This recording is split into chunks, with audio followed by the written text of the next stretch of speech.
mempersembahkan serial Sandiwara Radio Misteri Mak Rompang. Misteri Mak Rompang. Misteri Mak Rompang.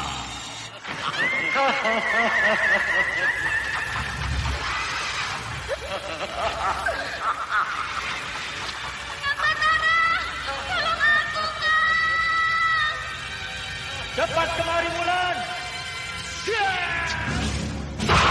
Mak Rompang. Kisah bangkitnya kembali setiap 200 tahun. Seorang anak manusia yang dapat berganti wajah dan wujud. Terkadang menjadi seorang gadis cantik teramat cantik. Terkadang menjadi seorang nenek tua renta buruk rupa yang selalu menimbulkan prahara dan malapetaka mengerikan bagi umat manusia.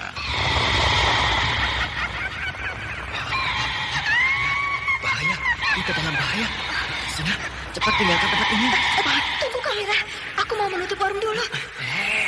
Jangan pikirkan warungmu, pikirkan nyawamu. Hei, menjauh. Tuk Tunggal bilang menjauh. Takut itu berapa panas. Tuk Tunggal ada di mana, Wira? Tuk Tunggal berada di dalam kabut. Hei, menyingkir semua. Menyingkir keluar dari desa.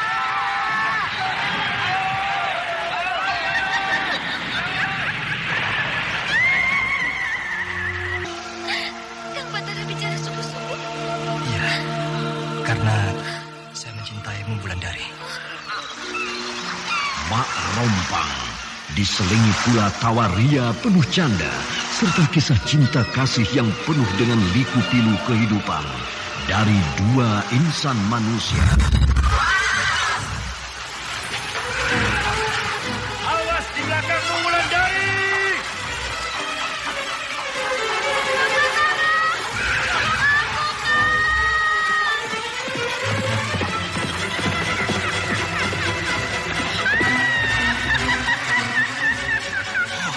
Celaka, Wulandari dibawa lari Mak Rompang.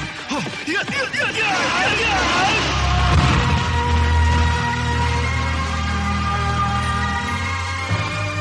Didukung artis-artis terkenal Ferry Fadli, Yvonne Rose, Anna Sambayon, dan sederet bintang-bintang terkenal lainnya.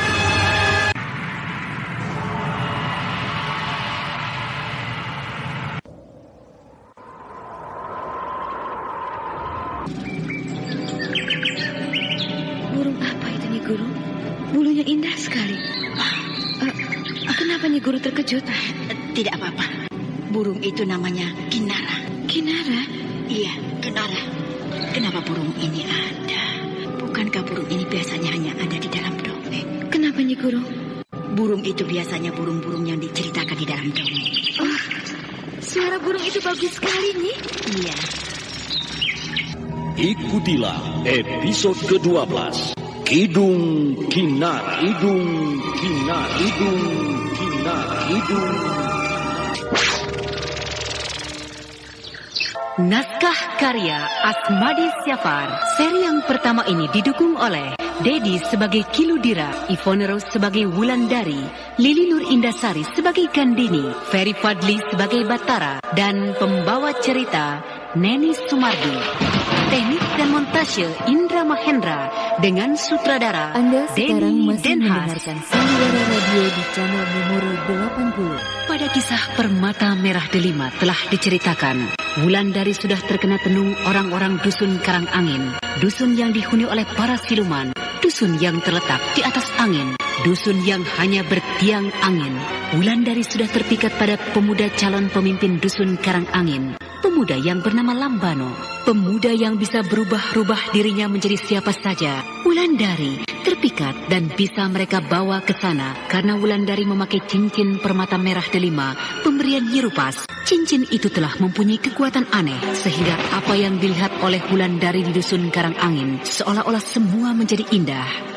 Ketika Wulandari akan dikawinkan dengan Lambano, anak Nyi Rupas yang akan menggantikan ayahnya sebagai pimpinan di dusun Karangangin, maka tiba-tiba Batara datang bersama Kira Bumi untuk melepaskan Wulandari dari kekuatan gaib orang-orang dusun tersebut. Perkelahian seru terjadi, bahkan Mak Rompang pun ikut menggedor dusun Karangangin karena siluman betina itu juga menginginkan Wulandari. Akhirnya Bathara dapat mengalahkan Lambano, sehingga Wulandari bisa mereka bawa kembali ke dunia nyata. Dunia tempat mereka biasa hidup, dunia tempat Bathara dan Wulandari hidup.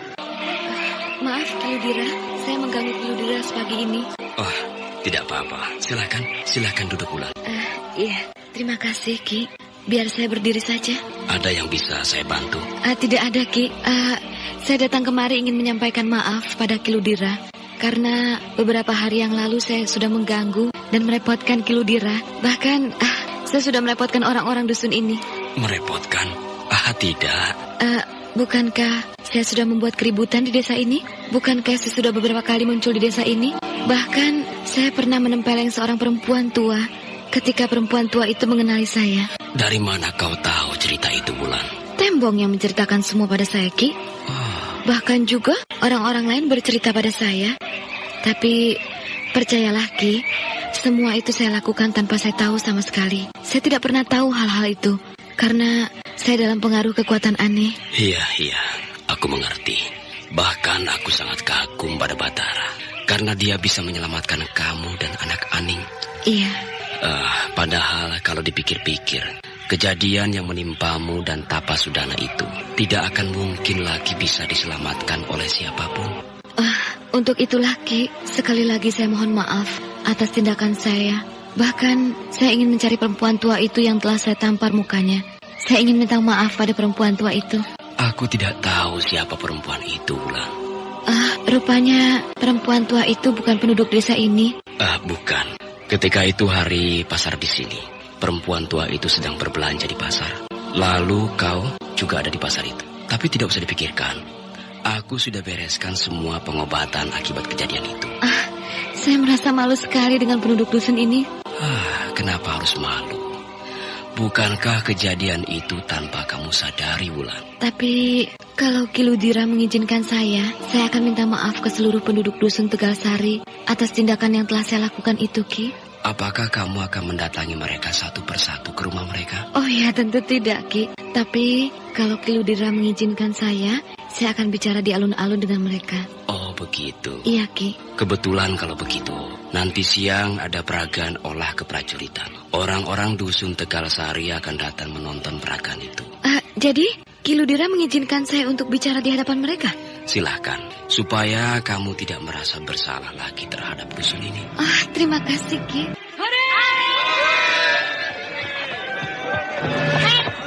Apa yang kamu lihat? Apa yang kamu lihat? Apa kamu tidak tertarik dengan perang tanding di atas kuda ini?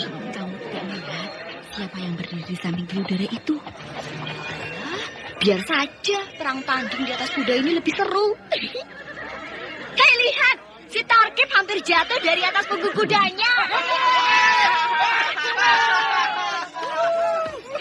Kamu asik betul melihat perempuan yang berdiri di samping Kiludira itu.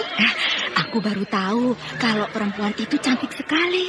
Cantik? Iya, lihatlah itu.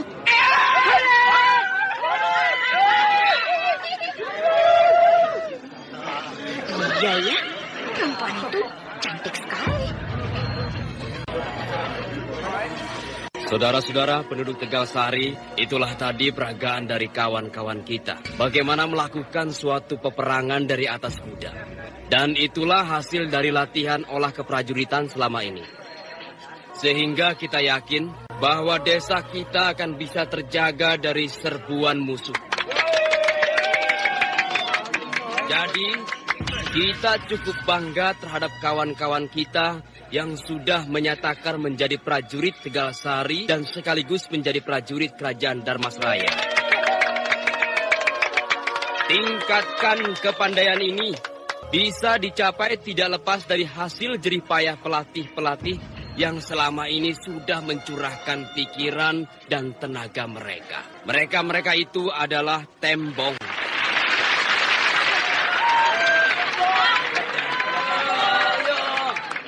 Yang berikutnya adalah Den Ayu Gandini.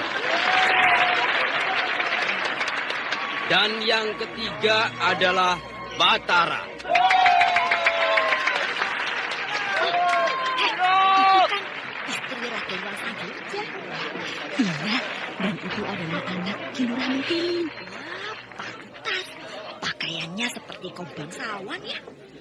Nah, berkat beliau-beliau inilah maka pasukan Tegal Sari mempunyai keterampilan seperti yang kita saksikan tadi. Namun di samping saya ini masih berdiri seorang yang belum banyak kalian kenal. Keterampilannya tidak kalah dengan ketiga pelatih yang telah saya sebutkan tadi. Bahkan kehebatannya telah kita dengar. Telah kita saksikan sendiri beberapa hari yang lalu. Dia bisa hadir di hadapan kita. Dia bisa hadir di tengah-tengah pasar tanpa kita ketahui dari mana datangnya. Lalu dia bisa pergi begitu saja dengan cepat tanpa kita ketahui. Sedangkan kekuatannya sudah tidak kita ragukan lagi. Nah, dia ini Anda bernama sekarang masih mendengarkan Wulandari. Sandiwara Radio di channel Memori 80. Saudara-saudara, tenang dulu saudara-saudara. Saya minta untuk tenang saudara-saudara. Wulandari bukan gila. Kejadian-kejadian yang kita saksikan di pasar, di jalan, itu karena tingkatan ilmunya sedemikian tinggi. Sehingga bagi kita, orang biasa akan menganggapnya gila. Nah, untuk itu dia akan bicara kepada kalian semua. Dia akan bicara di hadapan kita semua. Iya. Dan Ayu Gandini tampak serius memandangnya. Kenapa begitu ya? Entahlah. Tapi laki-laki di sampingnya itu cocok menjadi pasangannya. Memang itu kekasihnya. Siapa yang bilang? Banyak yang bilang. Tapi memang cocok ya. Yang satu ganteng, sedangkan yang satunya lagi cantik. Saudara-saudara penduduk Tegal Sari, saya minta maaf kepada saudara-saudara saya yang tinggal di Tegal Sari ini. Karena beberapa waktu yang lalu, saya telah membuat saudara-saudara saya di sini kacau balau. Saya telah membuat keonaran di pasar. Saya telah membuat keonaran di jalan. Walau sebenarnya keonaran itu tidak saya sadari, tidak saya sengaja. Sehingga saya merasa sangat berdosa pada saudara-saudara saya yang tinggal di Tegal Sari ini. Kan setelah saya tahu bahwa saya bertingkah laku begitu, saya menjadi malu, bahkan sangat malu. Dia merendah ya. Padahal tadi Ki Ludira sudah mengatakan bahwa kejadian itu karena ilmunya begitu tinggi. Iya, ilmunya tinggi. Tapi dia menganggap bahwa itu suatu kesalahan. Apakah sanak saudara saya yang mendengarkan saya ini mau memaafkan saya? Sungguh mau memaafkan saya? Terima kasih.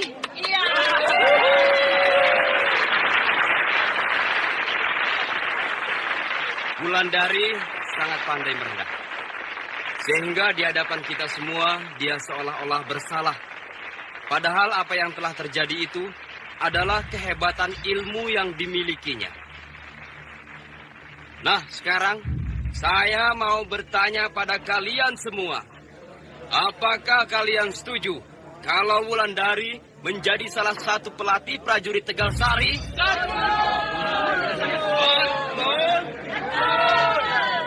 Terima kasih. Bagaimana Wulan? Apakah kamu bersedia melatih pasukan Tegal Sari? Saya tidak tahu dari mana Ki Ludira mendapat cerita aneh ini. Karena saya tidak bisa apa-apa, Ki. Saya tidak punya kepandaian yang hebat. Kepandaian saya tidak bisa melebihi Kang Batara ataupun Gandini. Sehingga saya rasa saya tidak akan mampu untuk menjadi pelatih pasukan Tegal Sari. Ki Ludira, saya betul-betul tidak punya kemampuan apa-apa.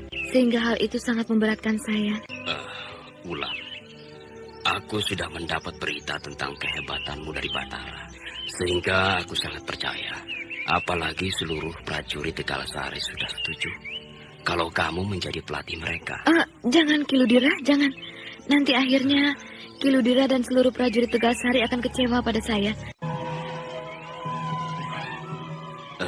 Maaf Dan Ayu, ada yang bisa saya kerjakan untuk Dan Ayu tengah malam begini? Tidak ada. Jadi apakah kunjungan Dan Ayu ini hanya kunjungan biasa saja? Kalau kunjungan biasa, akan aku lakukan pagi hari. Bukan tengah malam buta seperti ini. Oh, silahkan duduk Dan Ayu. Terima kasih. Maaf Dan Ayu Gandini, Adakah hal-hal yang tidak berkenan di hati Den Ayu sepanjang siang tadi, sehingga Den Ayu tampak marah malam ini? Bagus. Kalau Ki Ludira menyadari bahwa aku sedang marah malam ini, hanya karena aku masih bisa mengendalikan kemarahanku, sehingga aku tidak mengamuk sekarang ini. Maaf, Den Ayu. Apakah yang telah membuat hati Den Ayu seperti ini? Aku heran terhadap kelancangan Ki Ludira. Maaf, Den Ayu. Saya tidak mengerti maksud kata-kata Den Ayu. Karena saya tidak pernah lancang terhadap Den Ayu. Kenapa Ki Ludira mengangkat seorang pelatih prajurit Tegalsari tanpa seizinku? Bukankah aku yang menjadi pimpinan pasukan di Tegalsari ini? Oh, tentang pengangkatan Wulandari yang Den Ayu Gandini maksudkan? Iya. Sebenarnya itu atas permintaan Batara sendiri Dan Ayu Gandini. Bukan kemauan saya. Apalagi prajurit-prajurit Tegalsari setuju dengan usulan ini Dan Ayu. Tapi semua ini harus dibicarakan dulu dengan aku, sebelum diumumkan kepada seluruh prajurit Tegalsari. Tapi Dan Ayu... Ki Ludira, apakah Ki Ludira masih menghargai aku sebagai pimpinan pasukan di Tegalsari ini? Masih Dan Ayu. Kalau begitu, usir perempuan itu dari Tegalsari sebelum aku yang mengusirnya. Tapi Dan Ayu... Kalau dia masih di sini, maka akan terjadi kekacauan. Karena yang diingini perempuan itu hanyalah berdekatan dengan Kang Batara. Lain tidak ada. Sejak dulu dia jatuh cinta pada Kang Batara. Dan cintanya itu tidak pernah kesampaian. Sehingga dia akan mempergunakan kesempatan ini untuk bisa berdekatan dengan Kang Batara. Tapi Batara juga setuju Dan Ayu. Sehingga saya sulit untuk menyuruh dia pergi dari desa ini. Aku tidak mau tahu. Yang aku minta supaya perempuan itu meninggalkan desa Tegalsari ini dengan cepat. Kalau sampai besok siang dia masih ada di sini, maka aku akan membuat perhitungan dengan dia. Sehingga Ki Ludira akan tahu siapa sebenarnya yang hebat ilmunya. Akukah atau dia? Baik Dan Ayu, baik. Permisi. Aku jadi serba salah. Apa yang harus aku lakukan kalau sudah begini? Jadi kamu berangkat malam ini, Bulan? Iya, Kakang. Kenapa tidak menunggu hari pagi saja?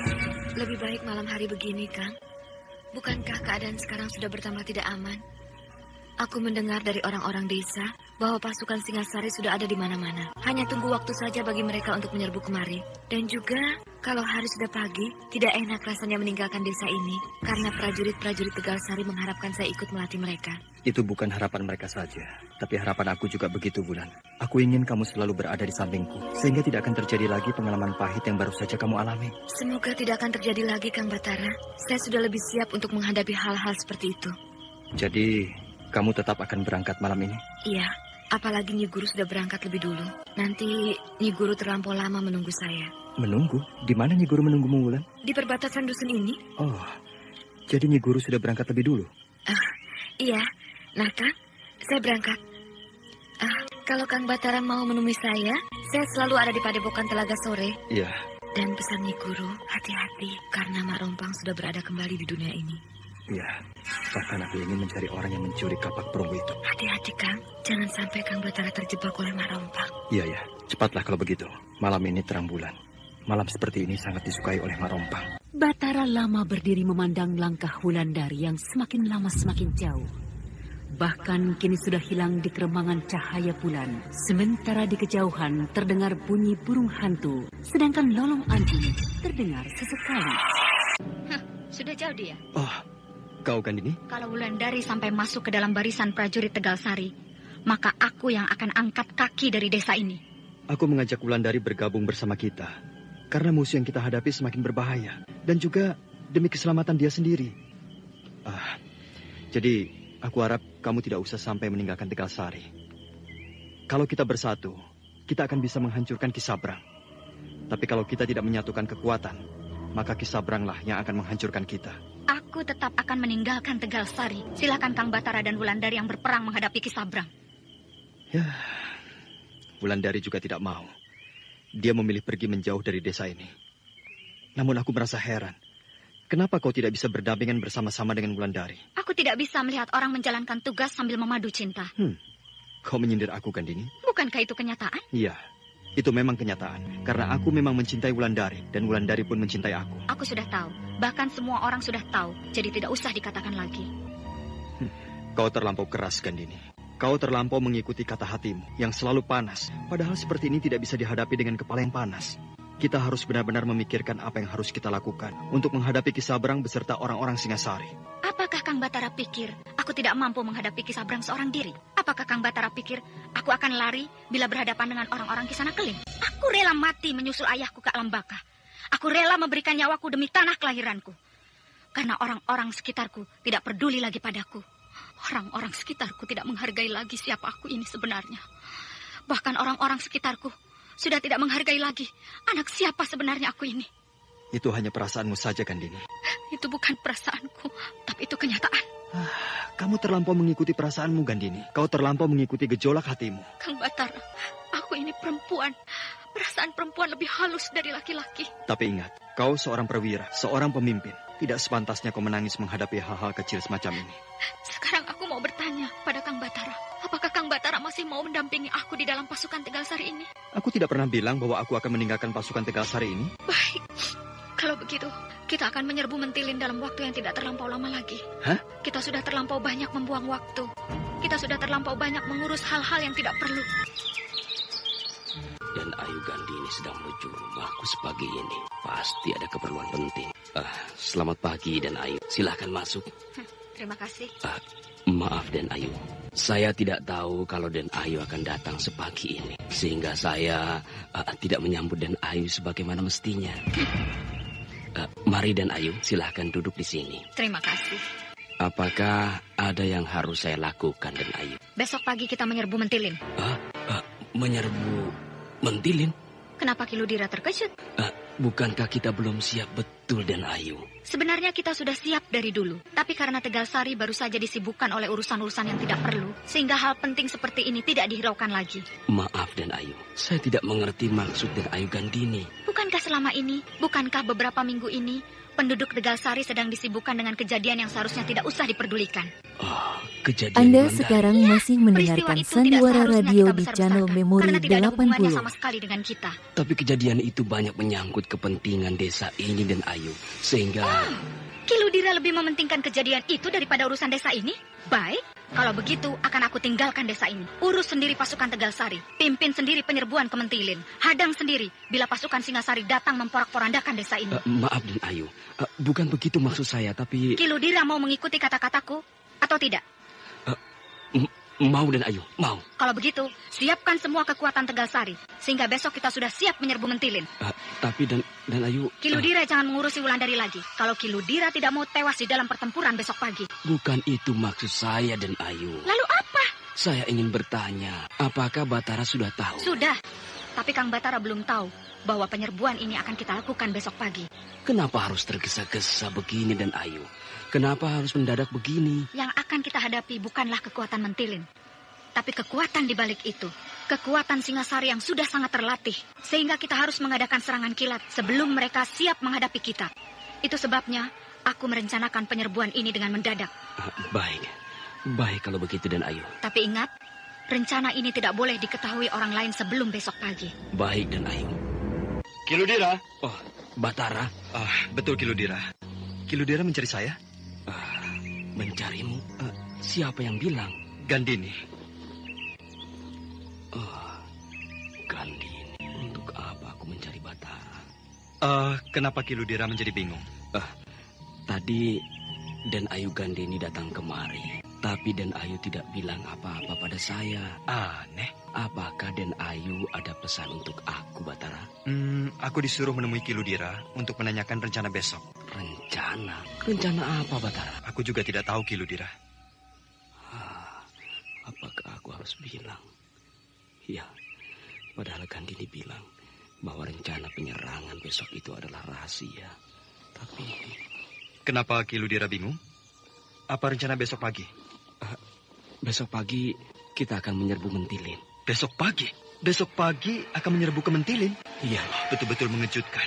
Begitu Gandini bilang? Iya, Gandini bilang begitu tadi. Bagaimana menurutmu, Batara? Apakah kita sudah siap untuk menyerbu Mentilin? Kalau siap, kita selalu siap. Hanya aku tidak tahu apakah kita bisa memenangkan peperangan itu. Lalu, apa yang harus kita lakukan, Batara? Tidak ada jalan lain, Ki Lurah. Kita harus menyiapkan pasukan kita untuk penyerbuan itu. Sangat gelap tempat ini. Tapi aku harus berusaha untuk bisa bertemu dengan Mak Rompang malam ini di sini. Aku tidak tahu lagi harus kemana. Tempat ini gelap sekali. Padahal aku disuruh menunggu di sini. Burung gagak mak rompang. Burung gagak itu hinggap di dahan pohon kayu ini.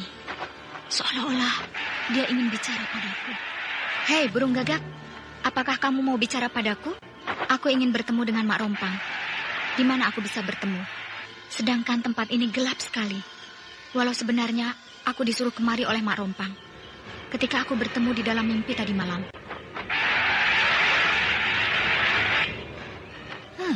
Burung itu terbang ke dahan yang lain. Seolah-olah aku disuruh mengikutinya. Baiklah, aku akan mengikuti kemana kau terbang.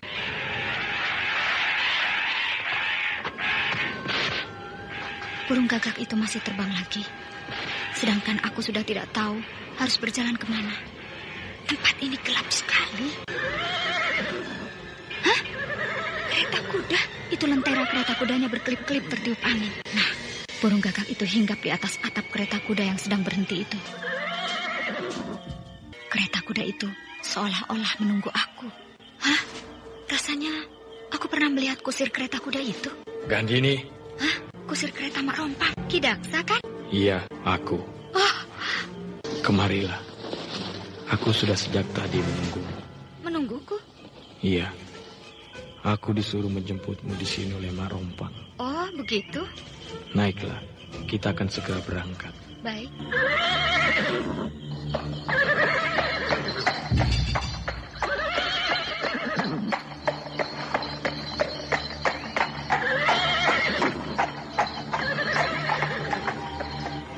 Perlahan-lahan kereta kuda mak rompang yang dikendalikan oleh kusirnya yang bernama Daksa berjalan perlahan-lahan meninggalkan tepi hutan. Sedangkan Gandini duduk dengan tenang di samping kusir itu.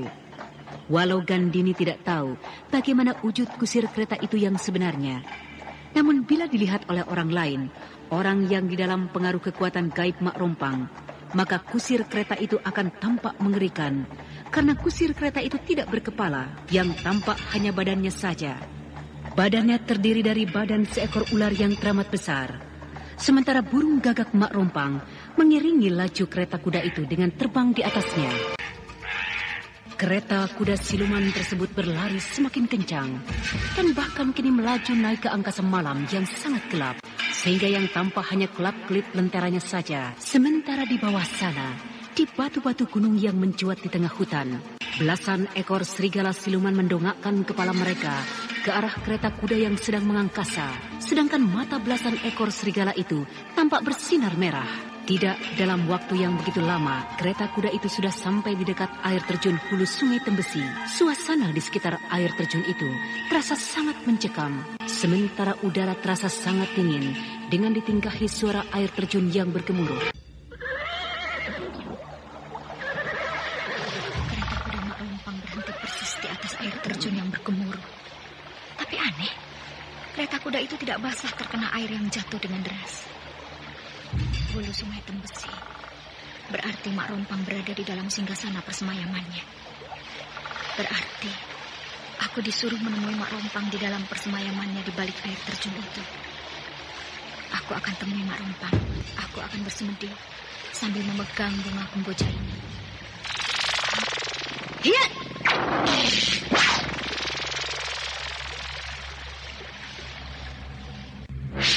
Aku sudah sampai di sini. Aku sudah sampai di dekat tempat tidur mak rompang. Dan mak rompang sedang tidur nyenyak di atas tempat tidurnya yang indah ini. Mak rompang sedang dalam bentuk gadis remaja. Dia tertidur pulas.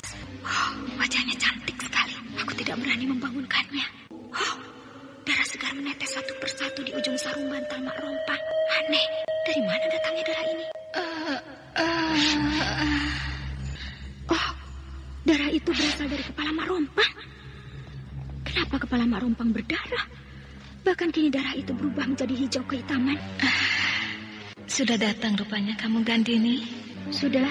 Apa perlumu menemuiku kemari? Aku ingin menyampaikan penderitaan batinku, mak rompang. Apa derita batinmu itu? Aku seperti mulai disingkirkan oleh orang-orang di sekitarku, sehingga aku tidak ada harganya lagi oleh mereka. Siapa orang-orang itu? Semua orang, terutama Ki Ludira dan Wulandari.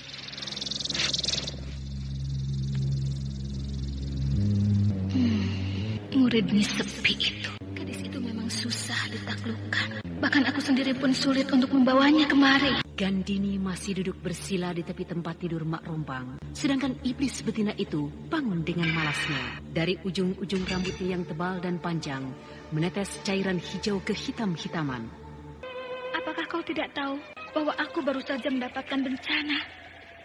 Apakah kau belum tahu bahwa aku baru saja mendapat malu?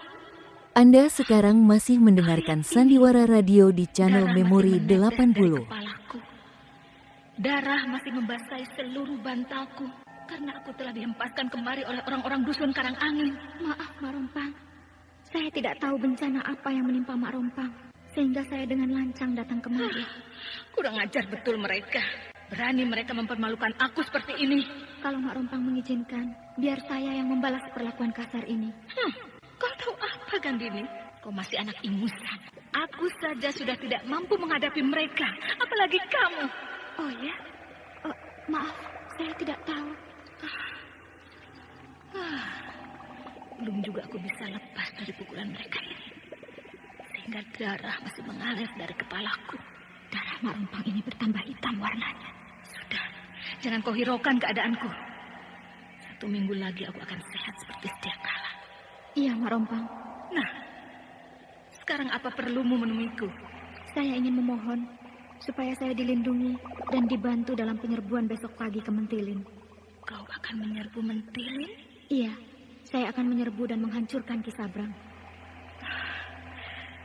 Kalau menyerbu Mentilin, aku restui kau. Tapi kalau untuk menghancurkan Kisabrang, aku tidak setuju. Karena Kisabrang pun adalah orang yang selalu setia padaku. Terima kasih. Tapi Kisabrang sudah sangat keterlaluan padaku, Mak Rompang. Itu sebabnya aku ingin menghancurkannya. Lupakanlah itu. Kau dan Kisabrang sama-sama orang kepercayaanku. Sehingga aku berharap supaya kalian akur satu sama lain. Iya, Mak Rompang. Pulanglah, Gandini. Aku akan melindungimu. Bahkan aku akan menolongmu di dalam peperangan besok pagi itu. Terima kasih. Apa yang Raden inginkan sudah tersedia, Raden. Betul, Kisabrang. Oh, betul, Den. Apakah dia cantik? Raden Wangsa jangan khawatir. Wanita ini sangat cantik sehingga tidak akan mengecewakan Raden Wangsa Dirja. Apakah kedua orang tua wanita itu sudah setuju kalau malam ini aku menginap di rumah mereka? Oh, sudah, Den. Mereka sangat gembira dengan uang yang Raden berikan kepada mereka. Sehingga mereka mengizinkan anak mereka tidur bersama Raden malam ini. Bagus. Apakah wanita itu masih gadis? Oh, masih, Den. Raden Wangsa tidak usah khawatir soal itu. Bagus. Sudah lama aku tidak mencicipi wanita muda yang cantik. Karena selama ini aku berada di luar kota raja. Nah, kapan aku ke rumah gadis itu, Kisabrang? Malam ini juga bisa, Raden. Kalau begitu, antarkan aku ke rumahnya. Kamu cantik sekali. Siapa namamu? Kanti. Nama yang bagus. Tidak usah takut. Aku tidak akan menyakitimu. Bahkan aku akan membahagiakan kamu malam ini. Tapi saya mau keluar saja. Saya tidak suka berada di dalam kamar ini. Kenapa? Kamu takut padaku? Kamu kan tahu siapa aku ini. Nah, sebutkan siapa aku. Saya sedang berhadapan dengan Raden Wangsa Dirja. Nah, itu sudah jaminan untukmu. Bahkan kamu akan senang bersamaku malam ini. Bahkan kalau perlu, kamu akan aku jadikan istriku. Tapi saya sudah punya kekasih, Raden Wangsa. Saya tidak mau mengkhianati kekasih saya. Alah, siapa nama kasihmu itu? Namanya Parmit. Mendengar namanya saja, aku sudah duga bahwa kekasihmu itu bukan berasal dari kaum bangsawan. Betul kan? Iya, Raden. Tapi kami sudah berjanji bahwa bulan purnama di muka kami akan melangsungkan perkawinan kami. Enak saja kalian ini. Apakah kekasihmu itu sudah bisa menandingi kekayaanku? Kalau soal kaya, Raden Wangsa tentu akan sangat kaya dibandingkan dengan kekasih saya itu. Karena dia adalah anak seorang petani miskin di Mentilin ini. Tapi kami... Aku sudah banyak memberikan uang pada kedua orang tuamu. Sehingga malam ini kamu adalah milikku. Aku tidak peduli apakah kamu itu sudah punya kekasih atau belum. Bahkan kalau perlu, kamu akan aku ambil jadi istriku. Nah, Maukah kamu jadi istriku? Saya... Kalau kamu tidak bersedia aku jadikan istri, maka kamu sudah menghina keluargaku. Kamu sudah menghina seluruh kerabat panglima perang negeri ini. Karena aku adalah anak panglima perang kerajaan. Aku adalah anak Senapati Agung Darmasraya. Maaf, Raden. Bukan maksud saya menghina yang mulia Senapati Agung. Tapi saya... Jawab dulu pertanyaanku. Iya. Apakah kamu bersedia menjadi istriku? Ayo jawab. Apakah kamu bersedia kalau aku angkat jadi istriku? Bersedia.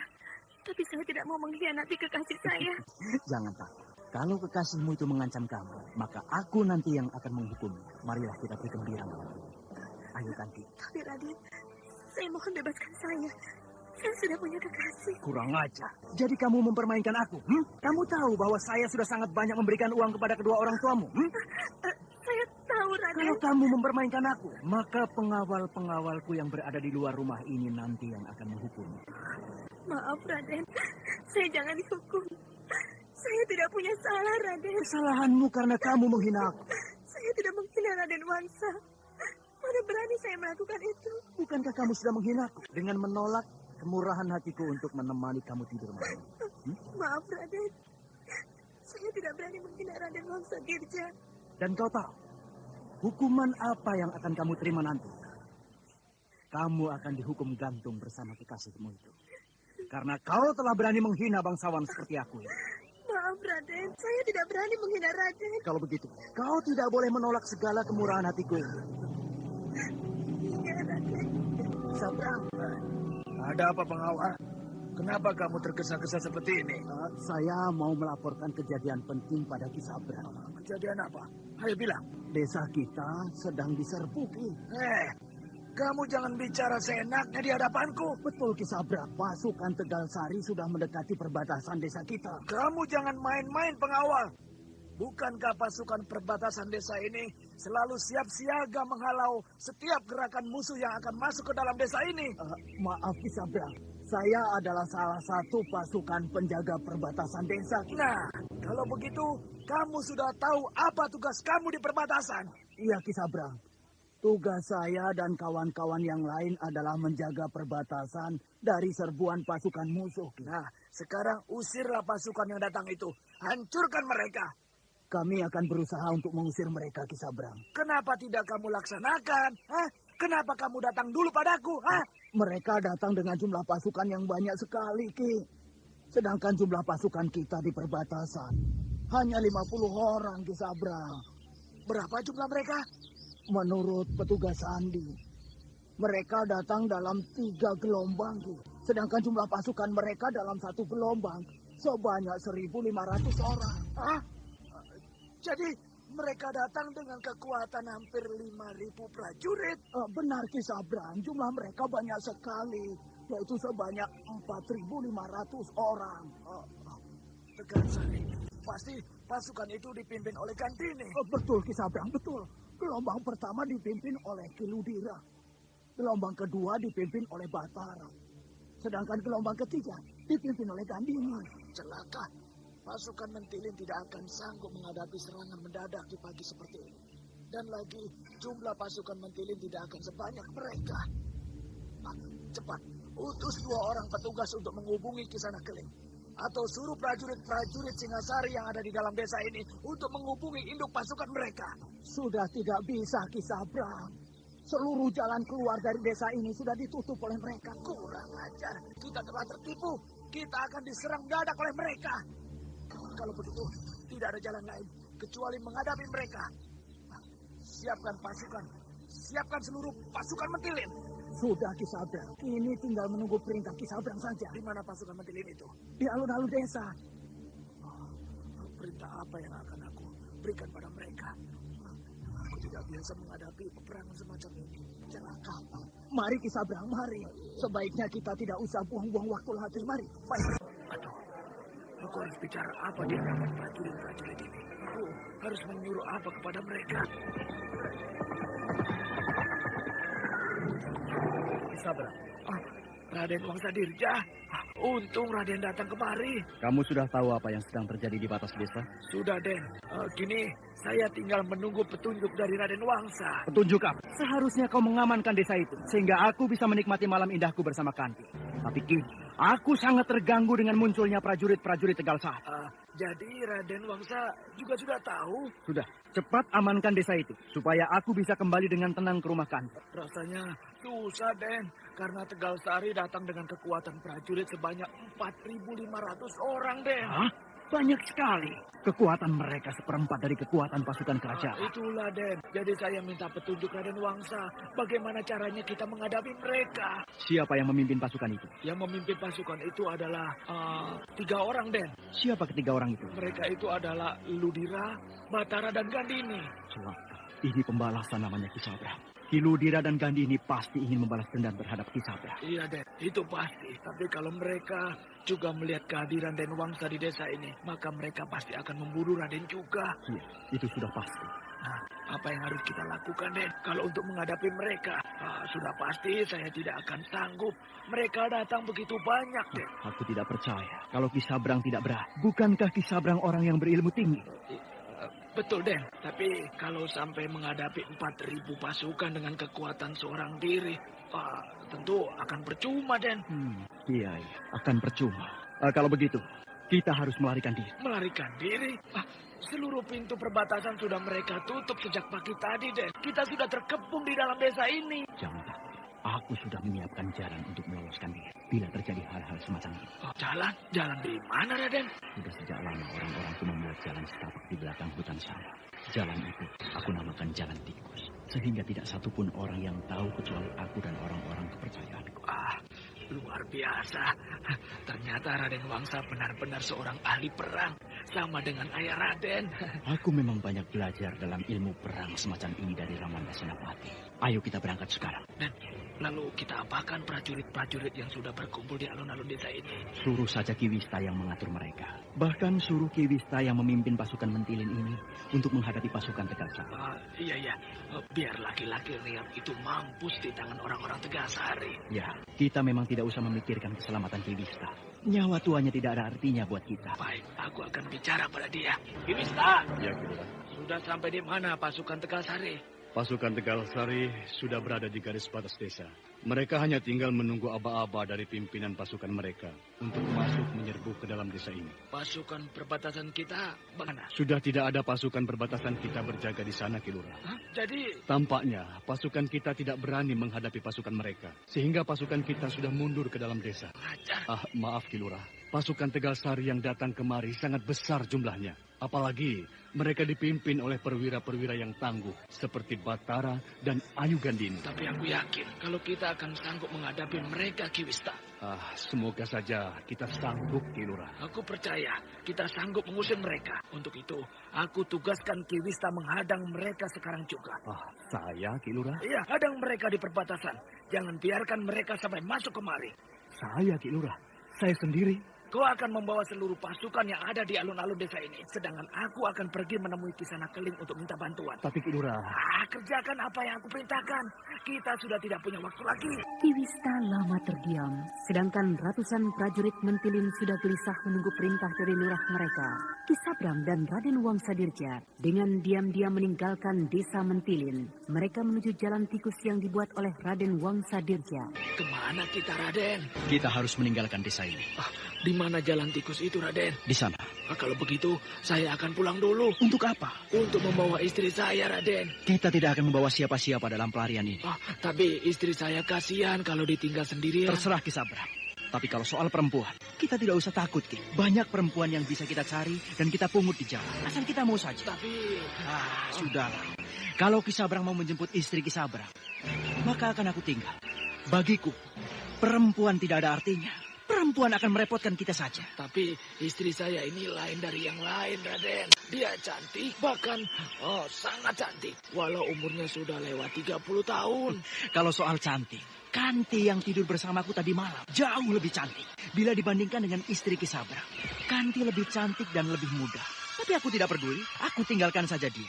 walau aku sangat suka pada gadis itu. Saya rasanya sangat... Hei, Kisabra, apakah kamu mau mengorbankan nyawamu untuk menjemput istrimu itu? Sedangkan mungkin sekarang pasukan Tegal Sari sedang mengobrak-abrik batas desa untuk masuk kemari. Iya, Raden. Saya mengerti. Ayolah, lihat orang-orangku. Sudah tidak sabar menunggu kita. Baiklah, saya tinggalkan saja istri saya. Bagus. Perhatian! Perhatian seluruh pasukan Mentilin. Kita harus bersiap menyambut kedatangan musuh dari Tegal Sari. Kita tidak boleh membiarkan mereka memasuki desa ini seenaknya saja. Siap semua? Siap! Hei, jawab dengan semangat. Siap semua? Siap! Bagus, mari kita hadang mereka di perbatasan desa. Prajurit. Kenapa Kisana tergesa-gesa? Sebaiknya kita kembali saja ke sana, Kisanak. Tidak mungkin kita akan menghadapi mereka. Kenapa begitu? Pasukan terdahulu tidak mengadakan perlawanan. Pasukan yang dipimpin oleh Kiwista, maksudmu? Betul, Kisanak. Bahkan seluruh pasukan itu menyerahkan diri kepada pasukan Tegal Sari di perbatasan desa. Yah, kurang ajar. Kita mundur saja. Bahkan kalau perlu, kita mundur sampai ke induk pasukan Singasari yang terletak di tepi sungai Batanghari. Sudah tidak mungkin. Kita sudah tidak mungkin untuk mundur. Seluruh desa ini sudah mereka kepung. Kalau begitu, kita menyerah saja seperti Kiwista. Kurang ajar kamu. Aku adalah seorang prajurit Singasari yang diberi tugas untuk memimpin pasukan Mentilin ini. Aku tidak akan mungkin untuk mengkhianati orang yang memberikan tugas ini kepadaku. Bahkan aku tidak akan mungkin untuk mengkhianati kerajaan Singasari. Tapi mereka sangat banyak. Tidak mungkin kita mengadakan perlawanan. Prajurit. Jangan samakan aku dengan kamu. Aku menjadi prajurit Singasari bukan dididik untuk menyerah pada musuh. Tidak seperti kamu prajurit-prajurit di sini yang tidak punya kemauan sama sekali untuk berperang. Jangan kamu remehkan aku. Bukan maksudku meremehkan Kisanak. Tapi kalau kita tetap menghadapi mereka, sama saja kita bunuh diri. Jangan banyak bicara lagi. Ayo susul kawan-kawanmu yang lain. Kita harus tetap menghadapi mereka. Itu satu-satunya jalan untuk berbakti kepada kerajaan Singasari. Baiklah. Prajurit semacam ini tidak akan dibiarkan berperang berdampingan denganku. Dia akan jadi musuh dalam selimut nanti. Sebaiknya aku bunuh. Mampus kau. Iya! Kau bunuh aku. Aku tidak suka berdampingan dengan seorang prajurit yang berangan-angan ingin menyerah pada musuh. Sebaiknya kamu memang harus mati. Maju terus! Jangan gentar! Hadang mereka! Jangan biarkan mereka masuk dalam desa ini!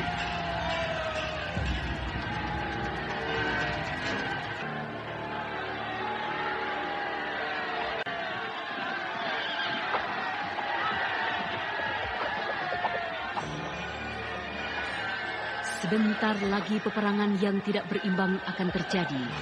Sekelompok pasukan Mentilin yang jumlahnya tidak sampai 500 orang akan bertempur menghadapi pasukan Tegal Sari yang berjumlah 4.500 pasukan. Pasukan Mentilin dipimpin oleh seorang prajurit Singasari yang sangat terlatih, sementara pasukan Tegal Sari dipimpin oleh 3 orang kuat, yaitu Kiludira, Gandini, dan Batara.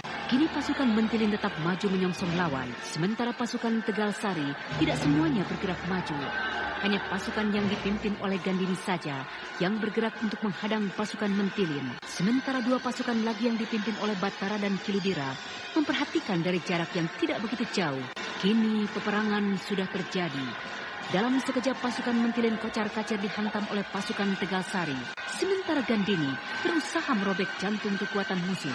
Anak almarhum Kirkso ini berusaha mendekati prajurit Singasari yang bertindak menjadi perwira pasukan. Dia tahu betul bahwa bila perwira itu bisa dia lumpuhkan, maka seluruh prajurit yang menghadangnya pasti akan menyerah. Kini apa yang diinginkan oleh Gandini sudah mendekati kenyataan. Gandini berhasil mendekati perwira itu. Bahkan mereka kini sudah bertempur. Dalam waktu yang tidak begitu lama, perwira itu mulai terdesak. Bahkan di beberapa bagian tubuhnya sudah terluka. Sementara peperangan sudah terhenti. Seluruh prajurit yang bertempur kini menonton perang tanding itu. Mereka bersorak-sorai dengan gembira. Perwira yang gagah berani itu semakin terdesak. Gandini memang bukan lawannya. Dia kehilangan kekuatan karena darah sudah banyak keluar dari luka-lukanya. Dalam suatu gerakan cepat, Gandini menghabisi perlawanan perwira itu. Lawannya terhuyung dan tersungkur ke tanah. Dia tidak bergerak lagi. Nyawanya sudah melayang. Seluruh prajurit bersorak-sorai. Bahkan prajurit Mentilin yang melakukan perlawanan tadi menyerah dan bergabung dengan pasukan Tegal Sari. Kini seluruh desa ini sudah kembali ke tangan Den Ayu. Apa yang Den Ayu inginkan sekarang? Ki Wista, aku ingin melihat rumahku dulu. Mari Den Ayu, akan saya antarkan ke sana. Kang Batara mana? Oh, Batara sedang menyadarkan pasukan yang baru saja menyerah pada Tegal Sari, supaya mereka tidak lagi menjadi pengkhianat kerajaan. Bagus. Rumahnya sepi. Ki Sabrang sudah melarikan diri. Bahkan seluruh orang-orang Ki Sabrang yang tinggal di rumah ini juga sudah pergi entah kemana. Seharusnya mereka tidak boleh lolos dari desa ini, karena aku akan menghukum mereka. Mungkin mereka bisa menyeberang batas desa dengan menyamar. Mungkin juga, tapi sayang, seharusnya mereka kita hukum. Mari Den Ayu, mari kita masuk ke rumah Den Ayu. Pasti Den Ayu sudah tidak sabar untuk memasukinya. Iya, mari.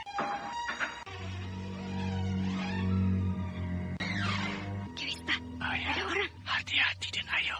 Jangan khawatir. Siapa? Ampuni saya. Jangan bunuh saya. Suara perempuan Den Ayu. Mari kita cari perempuan itu. Kamu rupanya. Ampun, jangan apa-apakan saya. Jangan bunuh saya. Oh, istri Ki Sabrang. Mana suamimu? Saya tidak tahu. Jangan bunuh saya. Ampuni saya. Ampun. Kamu pengkhianat. Sama dengan Ki Sabrang suamimu. Untuk itu, terimalah ini. Den Ayu, kenapa Den Ayu bunuh dia? Perempuan seperti dia tidak pantas masuk ke dalam rumah orang tuaku ini, Ki Wista. Dia mati, Den Ayu. Itu lebih pantas buat dia. Bukankah dia itu Ibu Wulandari? Aku tidak peduli dia siapa. Di mataku perempuan ini pengkhianat. Nanti kalau Batara tahu bagaimana, Den Ayu? Bilang saja bahwa perempuan ini sudah mati ketika kita masuk ke rumah ini. Kemana kita, Kang Parmit? Kita harus menjauh dari Mentilin. Bukankah kita sudah jauh dari Mentilin? Belum, kita belum jauh. Kalau kita mau selamat dari amukan pasukan Tegal Sari, kita harus berjalan lagi. Tapi saya sudah tidak sanggup lagi berjalan. Saya sudah letih. Tempat ini sangat berbahaya, Kanti. Kita harus berjalan lagi. Aduh, tapi kaki saya sudah melepuh, Kang Parmit. Saya tidak sanggup lagi. Baiklah. Kita beristirahat di sini. Kaki ini semakin sakit. Tempat ini cukup sepi. Di kiri kanan kita semua hutan belantara. Itu tandanya kita sudah jauh meninggalkan desa Mentilin. Kanti, kamu tahu nama pohon itu? Ya, itu pohon bernama Dewa Daru. Kamu tahu dongeng... Anda sekarang masih mendengarkan Sandiwara Radio di channel Memori 80. Di dahan pohon itu dulu hinggap sejenis burung. Apa nama burung itu, Kang? Kinara. Kinara? Iya. Oh iya, saya tahu. Kinara itu selalu bernyanyi sedih bila ada orang yang melihatnya. Sehingga orang-orang tua selalu sedih kalau mendengar dongeng Kidung Kinara. Kamu tahu siapa sebenarnya Kinara itu? Tidak, Kang? Kinara itu berasal dari seorang gadis yang sangat cantik. Gadis itu mati dibunuh kekasihnya di hutan ini. Kasihan ya. Tapi itu hanya dongeng kan, Kang Parmit? Ya, hanya dongeng. Tapi kini aku ingin dongeng itu menjadi kenyataan. Maksud Kakak? Aku ingin membunuhmu. Kang Parmit, jangan main-main. Aku tidak main-main, Kanti. Aku bersungguh-sungguh. Kau lihat ini, Kanti. Kang, jangan main-main dengan belati itu. Aku tidak main-main, Kanti. Aku bersungguh-sungguh. Apa salah saya, Kang? Seharusnya kamu tidak bertanya begitu. Karena kamu tahu apa kesalahan yang telah kamu perbuat. Saya benar-benar tidak tahu, Kang. Kesalahan apa yang telah saya lakukan. Kurang ajar kamu. Kang, jangan marah seperti ini pada saya. Apa yang telah kamu lakukan tadi malam, Apa yang kamu lakukan bersama Raden Wangsa Dirja? Saya tidak bisa menolaknya, Kang. Saya takut. Saya takut dibunuh. Tapi kamu tidak takut pada aku, kan? Maaf, Kang Parmit. Saya tidak punya pilihan lain, Kang. Iya, kalau begitu, aku juga tidak punya pilihan lain kecuali membunuhmu. Maafkan saya, Kang Parmit. Maafkan saya. Burung Kinara sudah berbunyi di dalam pohon Dewa Daru. Itu pertanda kamu harus mati, Kanti. Kamu harus mati seperti dongeng burung Kinara. Bukan, Kang. Bukan begitu dongeng Kinara. Jangan bunuh saya, Kang Parmit. Kamu harus mati, perempuan jalang. Kamu jual harga dirimu hanya untuk mendapatkan sejumlah uang dari Raden Wangsadirja. Jangan, Kang. Ampuni saya. Kanda!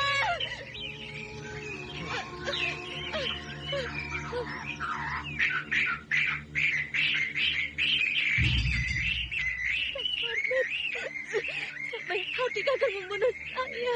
Kamu memang tidak pantas hidup, perempuan jalan. Hah? Kanti hilang. Perlahan-lahan tubuh gadis yang malang itu hilang dari hadapan kekasihnya, sehingga Parmit menjadi sangat heran. Belati yang masih tergenggam di dalam tangannya jatuh ke tanah. Ketika tubuh itu terkulai bermandikan darah di bawah pohon Dewadaru, sementara suara burung Kinara mendayu sedih di salah satu dahan pohon Dewadaru. Tubuh Kanti perlahan hilang. Bahkan tubuh itu kini tidak ada bekasnya sama sekali. Seekor burung Kinara terbang dan hinggap di dekat kawannya. Dari mana asal burung yang baru hinggap itu? Jangan-jangan kedua ekor burung Kinara itu bukan burung yang sebenarnya, tapi burung siluman. Aku tidak peduli. Yang penting aku sudah melampiaskan dendamku pada Kanti. Di mana aku sekarang ini? Aku belum pernah tahu tempat apa ini. Dusun apa namanya ini? Dusun ini bernama Karang Angin. Siapa Nini? Aku bernama Nyi Rupas. Dusun Karang Angin. Nyi Rupas, dusun apa ini? Kenapa aku sampai di dusun ini? Tidak usah bingung. Kamu akan senang tinggal di sini. Tinggal di sini? Di mana ini? Saya baru kali ini kemari. Kau memang baru kali ini kemari. Karena tidak sembarangan orang bisa sampai kemari. Maaf Nini, saya tidak pernah bertujuan kemari. Memang tidak. Tapi kamu sudah terbang kemari. Terbang kemari? Saya terbang kemari? Iya, kamu terbang ke dusun ini. Terbang? Bukankah kamu tadi dibunuh oleh kekasihmu di bawah pohon Dewadaru? Iya, saya tadi dibunuh oleh Kang Parmit dan saya... Kamu telah diselamatkan oleh anakku, Lambanu. Diselamatkan? Saya diselamatkan? Iya, kamu belum mati. Karena kamu telah diselamatkan oleh anakku, sehingga kamu bisa terbang kemari. Ya, saya rasanya terbang ke dahan pohon Dewadaru. Saya merasa menjadi burung.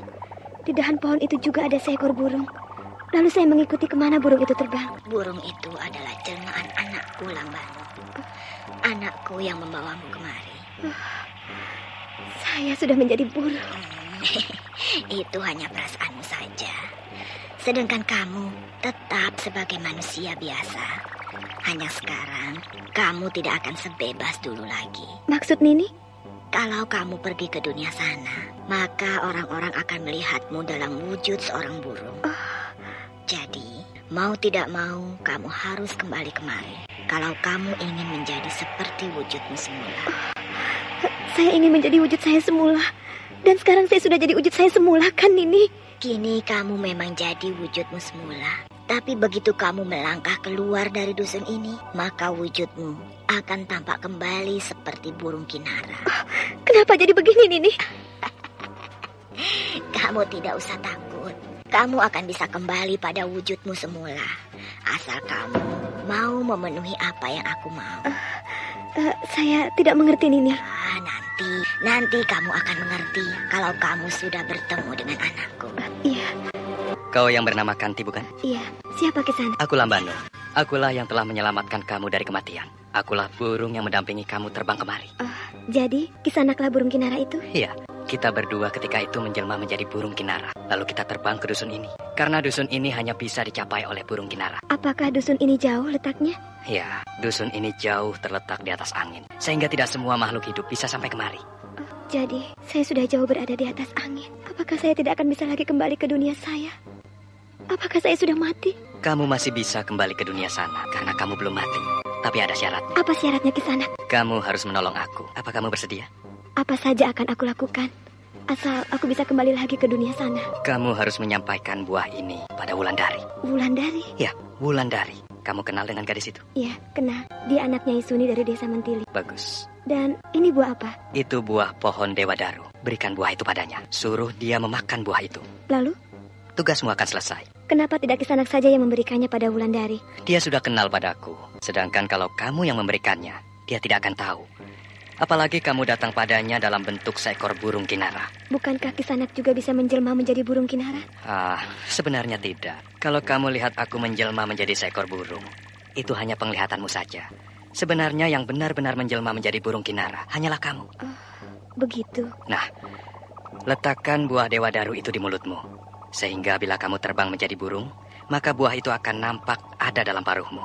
Apakah aku betul-betul akan bisa kembali menjadi manusia lagi setelah tugas ini akan kulaksanakan?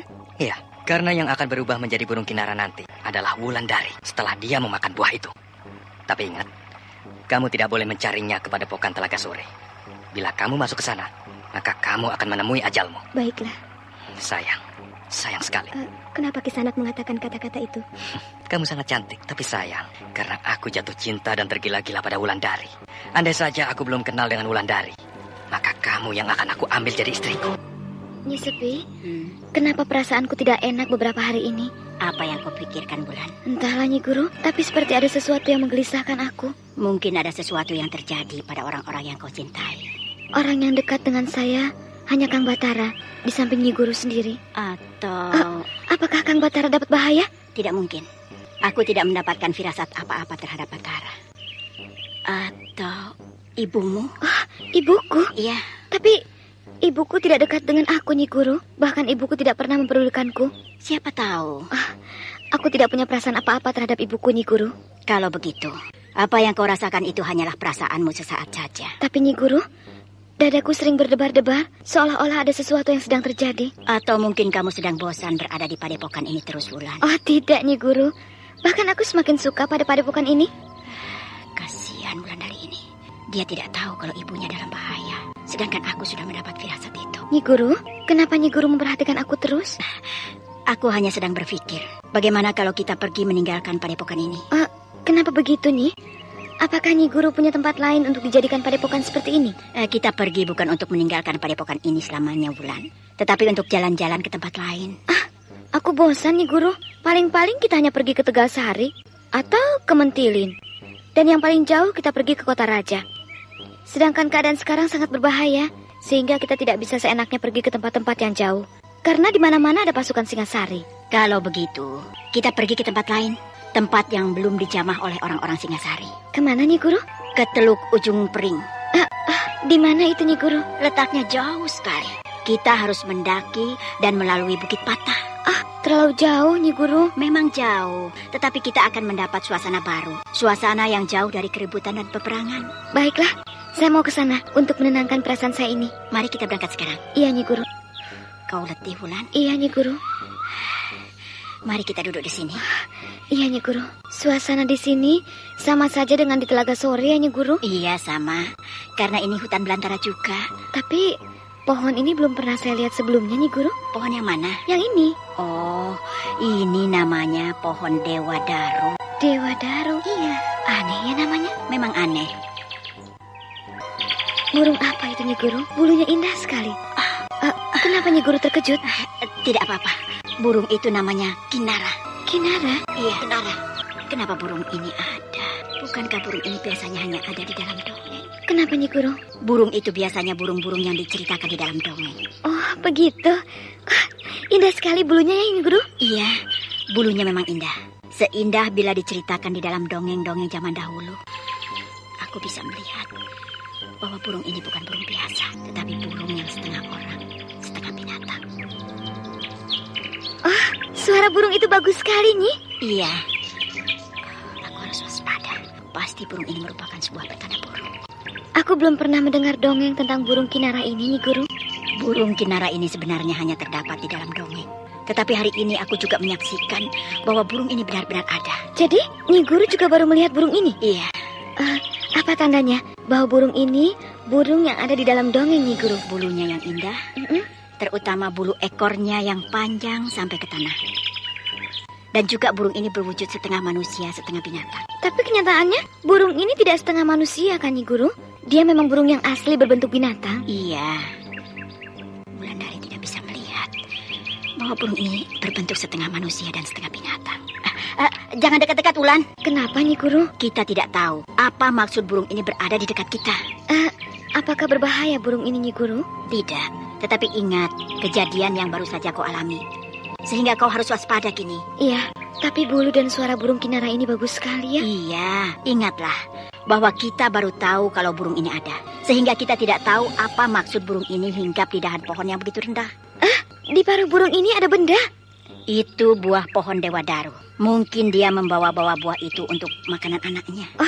Aku ingin sekali melihat anak burung itu, Nyi Guru. Pasti anak-anaknya lucu-lucu. Tidak usah. Jangan kau hiraukan burung ini. Burung ini indah ya, Nyi Guru. Sesuatu yang indah wujud luarnya belum tentu indah dan baik wujud di dalamnya. Nyi Guru, terlampau curiga pada burung ini. Sudahlah, kalau kau suka pada burung itu, lihat saja. Jangan didekati. Kita tidak tahu apa maksud binatang ini. Siapa tahu ada hal-hal yang bisa membahayakan diri kita. Iya, Nyi Guru. Kau letih pula. Sedikit, Nyi Guru. Mari kita jalan terus. Sebentar lagi kita akan sampai di puncak gunung ini. Apakah kita akan sampai di tepi pantai ujung Pering itu, Nyi Guru? Nanti, kalau kita sudah melewati puncak gunung ini. Oh, begitu. Iya. Nah, Wulan, sudah terdengar olehmu debur ombak di batu-batu karang? Belum, Nyi Guru. Sayang, pendengaranmu belum terlatih betul. Apakah pantai sudah dekat, Nyi Guru? Kira-kira 1 hari perjalanan lagi. 1 hari lagi? Dan Nyi Guru sudah bisa mendengar debur ombaknya? Aku mendengarkan bukan dengan telingaku, Wulan, tetapi dengan batinku. Nyi Guru, ternyata ilmu Nyi Guru sudah sangat tinggi. Bagaimana saya bisa menandinginya? Aku ingin suatu saat ilmu yang kau miliki juga bisa seperti apa yang aku. Ya, semoga saja aku bisa, Nyi Guru. Kamu murung lagi, Wulan. Entahlah, Nyi Guru. Tiba-tiba saja perasaan saya gelisah lagi. Dada saya berdebar keras. Kau harus buang rasa itu jauh-jauh, supaya kau tidak sakit. Sudah aku coba, Nyi Guru. Bahkan sekarang sedang berusaha untuk tidak memikirkannya. Tapi perasaan itu datang lagi dan datang lagi. Ya, bersemedilah kamu, supaya hatimu terasa tentram. Ya. Kenapa dia ada di sini? Siapa yang kau lihat, Wulan? Orang itu. Wulandari masih memandang pada sosok laki-laki yang berjalan di bawah tebing tempat mereka duduk. Wulandari tampaknya sangat kenal dengan laki-laki itu. Sementara Nyi Sepi tampak memperhatikan keadaan sekeliling. Mata tua pendekar itu awas sekali. Kau kenal dengan laki-laki itu, Wulan? Kenal, Nyi Guru. Namanya Parmit. Tapi kenapa dia sampai kemari ya? Dia orang dari Mentiling. Iya. Parmit! Dia berhenti. Datangilah dia. Hei, Wulan! Dia kemari, Nyi Guru? Iya. Tapi tampaknya pemuda ini kejam, Wulan. Nyi Guru yakin? Iya, wajahnya menunjukkan begitu. Apa kabar, Wulan? Oh, Nini. Baik. Ini nenekmu? Iya, kamu tadi berjalan tergesa-gesa. Kenapa kamu sampai kemari, Parmit? Mau kemana kamu? Aku mau ke pantai. Aku mau berlayar jauh. Berlayar? Kenapa harus berlayar jauh? Celaka, Wulan. Celaka. Celaka? Ada apa? Apa yang terjadi? Di desa Mentilin telah terjadi peperangan. Desa kita diserbu oleh Singasari? Bukan, tapi diserbu oleh pasukan Tegalsari yang dipimpin oleh Gandini. Jadi juga perempuan itu menyerbu Mentilin. Lalu bagaimana? Apakah pasukan Mentilin dapat mempertahankan diri? Wah, tidak. Bahkan pasukan Mentilin menyerah begitu saja tanpa mengadakan perlawanan yang berarti. Bagus. Dan tentu Ki Sabrang dapat ditangkap oleh Gandini. Wah, tidak, Wulan. Ki Sabrang sudah lebih dulu melarikan diri. Lalu ibuku? Ibumu terbunuh dalam peperangan itu. Anda sekarang masih mendengarkan Sandiwara Radio di channel Memori 80. Bukan. Kata orang-orang, ibumu terbunuh oleh senjata-senjata prajurit yang menyerbu ke rumah Ki Sabrang. Nyi Guru, kenapa nasib saya jadi begini? Ya, nasibmu sudah disuratkan seperti ini, Wulandari. Tapi kenapa ibu saya harus mati di ujung pedang para prajurit Tegalsari? Itu yang disebut suratan, Wulan. Kita tidak bisa menyalahi suratan nasib. Apakah kejadian ini yang membuat saya gelisah sepanjang hari, Nyi Guru? Apakah ini yang membuat saya berdebar sepanjang hari, Nyi Guru? Mungkin, Wulan. Hanya kita tidak bisa membaca tanda-tanda yang sampai pada kita. Nyi Guru, sekarang saya tidak punya ibu dan ayah lagi. Saya sudah menjadi yatim piatu. Kau tidak usah cemas, Wulan. Aku masih ada di sampingmu. Kau bukan sendiri. Batara pun masih ada di dunia ini. Kang Batara pasti tahu kejadian ini. Saya ingin ke Tegalsari, Nyi Guru. Saya ingin tahu pasti siapa yang telah membunuh ibu saya. Den Ayu Gandini, seluruh penduduk desa Mentilin mengucapkan selamat pada Den Ayu. Karena Den Ayu sudah bisa kembali dan memerintah di Mentilin ini. Terima kasih, Ki Wista. Terima kasih atas kesetiaan penduduk desa ini pada saya. Dan saya sendiri, Den Ayu. Saya sudah siap mengabdi kepada Den Ayu. Terima kasih, Ki Wista. Saya juga mengucapkan selamat. dengan Den Ayu menjadi petinggi desa Mentilin ini. Oh, terima kasih Ki Ludira. Dan aku minta kepada Ki Ludira. Apa itu Den Ayu? Supaya segala sesuatu yang akan dijalankan oleh Tegal Sari harus seizin aku di sini. Maaf Den Ayu, saya kurang mengerti maksud ucapan Den Ayu Gandini. Tegal Sari di bawah pimpinanku. Apakah belum jelas juga oleh Ki Ludira? Tapi bukankah saya yang memerintah di Tegal Sari Den Ayu? Pimpinan pasukan Tegal Sari adalah aku. Sehingga aku pun juga mempunyai tanggung jawab pada seluruh keselamatan Tegal Sari. Dengan arti yang lain, bahwa akulah yang memerintah di sana. Lalu saya bagaimana Den Ayu? Ki Ludira boleh menjadi wakilku di Tegal Sari. Maaf Den Ayu, yang memegang kekuasaan di Tegal Sari sudah turun-temurun sejak nenek moyang saya sampai kepada saya Dan Ayu. Sedangkan kekuasaan desa Mentilin ini memang sejak dahulu dipimpin oleh nenek moyang Dan Ayu, sehingga terasa janggal bila tiba-tiba Dan Ayu juga memimpin desa Tegal Sari. Apakah akan janggal juga bila suatu saat kelak kerajaan Dharmasraya ini dipimpin oleh Raja-Raja Singasari? Aku rasa tidak, Ki Ludira. Karena kekuatan pasukan berada pada orang-orang Singasari. Begitu juga aku. Kekuatan pasukan Tegal Sari ada padaku. Sehingga akulah yang memimpin Tegal Sari. Kalau Ki Ludira tidak suka, maka berarti Ki Ludira menentang keputusanku. Maaf Dan Ayu, saya benar-benar tidak mengerti. Jadi harus bagaimana aku memberikan penjelasan pada Ki Ludira, supaya Ki Ludira mengerti apa yang aku katakan? Terserah Dan Ayu. Bagi saya Tegal Sari adalah Tegal Sari yang tetap di bawah pimpinan saya. Jadi Ki Ludira tidak mau tunduk pada kekuasaanku? Saya hanya tunduk pada kekuasaan yang mulia Sri Baginda Maharaja. Kalau begitu... Tahan Gandini. Apa yang akan kau lakukan dengan senjatamu itu? Aku ingin menghukum orang yang tidak setia padaku, Kang Batara. Siapa yang tidak setia padamu? Ki Ludira kah? Kalau saja Ki Ludira tidak setia padamu, maka pasti Ki Ludira tidak akan mau membantu penyerbuan ini. Maaf Batara, saya siap mempertahankan kekuasaan saya atas Tegal Sari. Karena itu memang hak saya. Tapi saya tidak akan merebut kekuasaan atas Mentilin ini. Kalau saya sudah mengerahkan ribuan pasukan Tegal Sari untuk merebutnya dari tangan Ki Sabrang. Karena saya sadar bahwa Mentilin bukanlah hak saya, tapi hak Ki Rekso, hak anaknya. Untuk apa kita bertengkar, Ki Ludira? Untuk apa kita ribut, Gandini? Kemenangan yang baru saja kita capai ini bukanlah kemenangan yang kekal. Karena aku yakin bahwa Ki Sabrang akan kembali kemari dengan kekuatan yang lebih besar. Apakah dia akan kembali dengan kekuatan Singasari, atau akan datang bersama dengan Raden Wangsadirja dengan kekuatan kerajaan Dharmasraya? Itu yang belum kita ketahui. Sehingga kita harus bersiap dan bersatu menghadapi segala kemungkinan ini. Tapi kalau hari ini kita sudah terpecah belah, maka musuh akan mudah menghancurkan kita. Iya, saya mengerti Batara. Gandini, sarungkanlah senjatamu itu. Kalau bukan Kang Batara yang bicara, maka pertengkaran ini sudah pasti aku selesaikan dengan adu senjata. Selamat siang, Ki Ludira. Oh, Wulandari, mari masuk. Silakan masuk. Oh, Nyi Sepi juga ada. Silakan Nyi Sepi, marilah masuk. Terima kasih. Mari silakan duduk di sini Nyi Sepi. Mari, silakan duduk Wulandari. Apakah pantas kami duduk di tempat agung seperti ini? Tempat ini memang tersedia untuk tamu-tamu terhormat. Nyi Sepi dan Wulandari adalah tamu-tamu terhormat desa Tegal Sari. Terima kasih. Saya sangat bahagia mendapat kunjungan ini. Apakah ada hal-hal yang bisa saya bantu untuk Nyi Sepi dan Wulandari? Pertama-tama, kami berdua mengucapkan selamat atas keberhasilan pasukan Tegal Sari menyerbu Mentilin sehingga Mentilin dapat dikuasai. Namun kami berdua sangat menyayangkan penyerbuan itu karena Ibu Wulandari terbunuh dalam penyerbuan itu. Ya, saya juga menyesal karena dalam penyerbuan itu Ibu Wulandari terbunuh. Siapakah yang telah membunuh Ibu Wulandari itu, Ki Ludira? Maaf Nyi Sepi, saya tidak menyaksikan sendiri ketika peristiwa itu terjadi. Tapi kata orang, Ibu Wulandari terbunuh di dalam suatu pertempuran yang sangat hebat. Sehingga tidak ada satu orang pun tahu siapa dan dengan senjata apa Ibu Wulandari terbunuh di dalam peperangan itu. Ya, memang sulit menentukan siapa yang telah membunuh Ibu Wulandari. Bahkan kita pun tidak bisa menyalahkan terjadinya pembunuhan itu, karena itu terjadi di dalam suatu peperangan yang dahsyat. Saya ikut berduka cita, Wulan. Namun saya berharap supaya Nak Wulan bersabar dan tabah menghadapi kejadian ini. Ya, sudah suratan nasib saya begini, Ki Ludira. Saya tidak bisa bilang apa-apa lagi. Saya sudah tidak bisa menangis lagi. Air mata saya sudah kering. Apakah Ki Ludira tahu di mana Kang Batara berada? Batara sedang berada di alun-alun bersama pasukan Tegal Sari. Nyi Guru, kalau kau ingin bertemu dengan Batara, pergilah susul dia ke sana. Nyi Guru, aku di sini saja. Baiklah Nyi Guru, saya ke sana sebentar. Iya. Ki Ludira, saya permisi. Silahkan Wulan. Kasihan anak itu, nasibnya selalu kelam. Saya juga tidak menduga kalau Ibu Wulandari ditinggal begitu saja oleh Ki Sabrang, sehingga ibunya terbunuh dalam penyerbuan itu. Siapa saja yang memimpin pasukan di dalam penyerbuan itu, Ki Ludira? Yang memimpin pasukan ke sana kami bertiga Nyi Sepi. Saya, Batara, dan Den Ayu Gandini. Di mana Gandini sekarang? Di Mentilin kah? Iya. Pasti di sana dia. Karena perempuan itu memang punya niat besar untuk menjadi pemimpin. Apalagi Mentilin adalah hak dia. Hanya saya Nyi Sepi Dan Ayu Gandini itu manusia yang tidak tahu berterima kasih. Sehingga Tegalsari pun ingin dia kuasai. Apakah Tegalsari diserang balik oleh dia? Tidak, tapi dia minta supaya saya tunduk pada perintah-perintahnya. Tegalsari harus dibawa perintah dari Mentilin. Apakah Ki Ludira mau tunduk pada dia? Tidak, Nyi Sepi. Sehingga di antara kami hampir saja terjadi pertumpahan darah. Untung ada Batara, sehingga hal itu tidak terjadi. Sudah aku duga sebelumnya bahwa dia akan begitu. Jadi Nyi Sepi tahu niat buruknya itu? Rasanya begitu.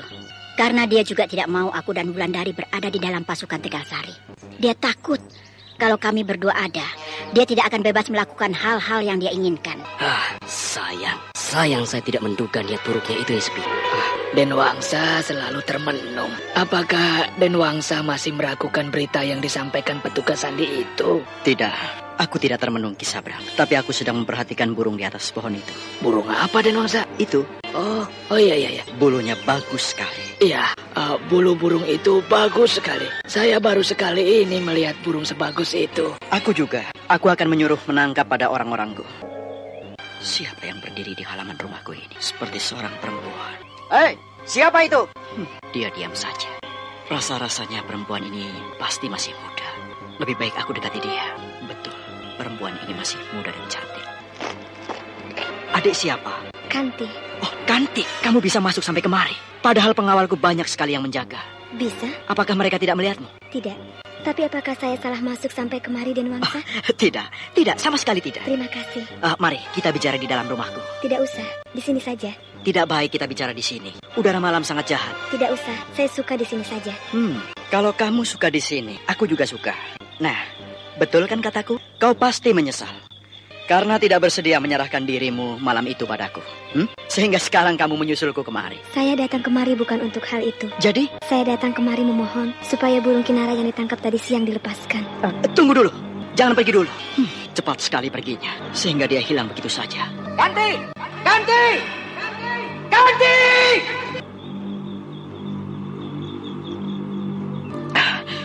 Aku rupanya bermimpi. Raden Wangsa Dirja masih duduk di pembaringannya. Dia masyghul dengan mimpi yang baru saja dia alami. Bahkan dia sangat terkesan dengan kecantikan gadis yang bernama Kanti itu, karena dia belum sempat menaklukkan Kanti. Nah, pendengar yang berbahagia, marilah kita ikuti lanjutan cerita ini pada keesokan harinya di waktu dan gelombang yang sama. Demikianlah tadi serial Sandiwara Radio Misteri Mak Rompang episode ke-12 Kidung Kinara, dipersembahkan oleh Denhas Adia Suara bekerja sama dengan PT Sinar Effendi Murni, produsen tablet obat kuat Aladina, obat terlambat bulan Menpas Kapsul, tablet obat kuat dan pegal linu Duta Rema, dan jamu godok Cap Gorilla. Terima kasih atas perhatian Anda. Sampai jumpa.